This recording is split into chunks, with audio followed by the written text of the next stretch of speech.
Verse 29. As we have not touched thee. An accusing conscience urges them to desire to hold him closely bound unto them, and therefore they require an oath from him that he will not hurt them.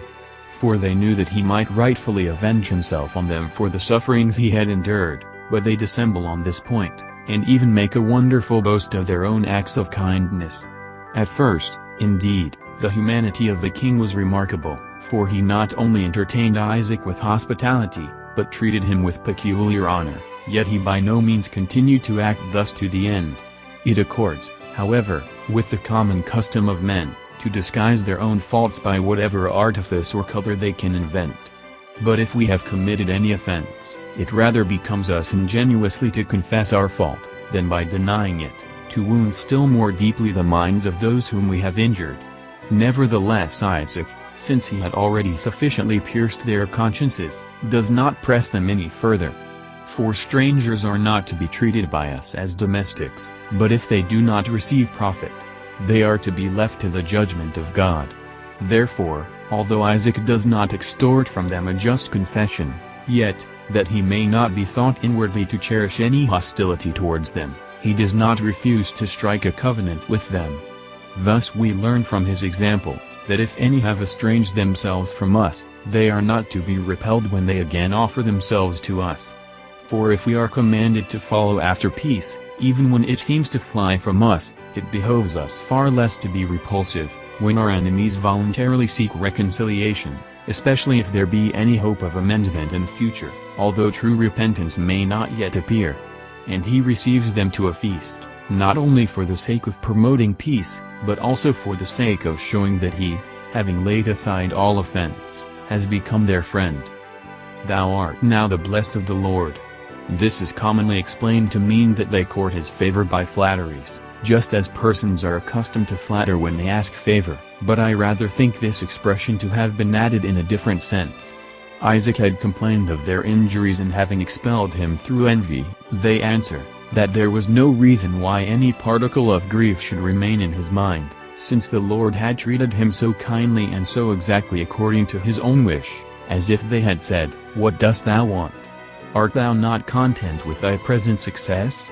Let us grant that we have not discharged the duty of hospitality towards thee, yet the blessing of God abundantly suffices to obliterate the memory of that time." Perhaps, however, by these words, they again assert that they are acting towards him with good faith, because he is under the guardianship of God. Verse 31. And swear one to another. Isaac does not hesitate to swear, partly, that the Philistines may be the more easily appeased, partly, that he may not be suspected by them. And this is the legitimate method of swearing, when men mutually bind themselves to the cultivation of peace. A simple promise, indeed, ought to have sufficed, but since dissimulations or inconstancy causes men to be distrustful of each other, the Lord grants them the use of his name, that this more holy confirmation may be added to our covenants, and he does not only permit, he even commands us to swear as often as necessity requires it. Deuteronomy 6:13. Meanwhile we must beware, lest his name be profaned by rashly swearing. Verse 32. And it came to pass the same day. Hence it appears, as I have said a little before, that the waters were not found in a moment of time. If it be asked, whence a supply of water had been obtained for his cattle and his household during the intervening days, I doubt not, indeed, that he either bought it, or was compelled to go to a distance to see if anyone would be found from whom he might obtain it by entreaty. With respect to the name, Sheba, they are mistaken, in my judgment, who deem it to be any other than that which Abraham had first given to the well. For since the Hebrew word is ambiguous, Abraham alluded to the covenant which he had struck with the king of Azure, but now Isaac, recalling this ancient memorial to mind, joins with it the covenant in which he had himself engaged. Verse 34. And Esau was 40 years old. For many reasons Moses relates the marriages of Esau, inasmuch as he mingled himself with the inhabitants of the land, from whom the holy race of Abraham was separated, and contracted affinities by which he became entangled. This was a kind of prelude of his rejection. It happened also, by the wonderful counsel of God, that these daughters-in-law were grievous and troublesome to the holy patriarch, Isaac, and his wife, in order that they might not by degrees become favorable to that reprobate people. If the manners of the people had been pleasing, and they had had good and obedient daughters, perhaps also, with their consent, Isaac might have taken a wife from among them.